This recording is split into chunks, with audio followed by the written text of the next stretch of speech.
আমি আল্লাহ চাইলে তোমাদেরকে ধনাঢ্য করতে পারি, আমি আল্লাহ চাইলে তোমাদেরকে রাস্তার ফকিরও বানাতে পারি।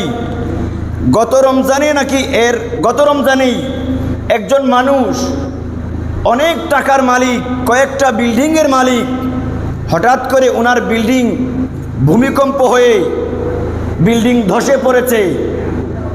উনি ইফতার করবে, রাস্তায় দাঁড়িয়েছে। রাস্তায় যে মানুষ একে অপরকে ইফতার দেয়, তিনিও অন্যান্য মানুষদের মতো ইফতার নেওয়ার জন্য দাঁড়িয়েছেন। কোটি টাকার মালিক অন্য আরেকজন মানুষের কাছে হাত পাতলেন ইফতার করবার জন্য। সকালে তিনি কোটি টাকার মালিক ছিলেন, সন্ধ্যায় তিনি ইফতার করবেন, এই টাকাটা পর্যন্ত ওনার কাছে নেই। তো আল্লাহ বলেন, ওয়াল্লাহু ইয়াকবিদু ওয়া ইয়াবসুতু ওয়া ইলাইহি তুরজাউন। তোমাদের যেই সমস্ত সম্পদ রয়েছে, এই সম্পদের মূল চাবিকাঠি আমি আল্লাহর কাছে।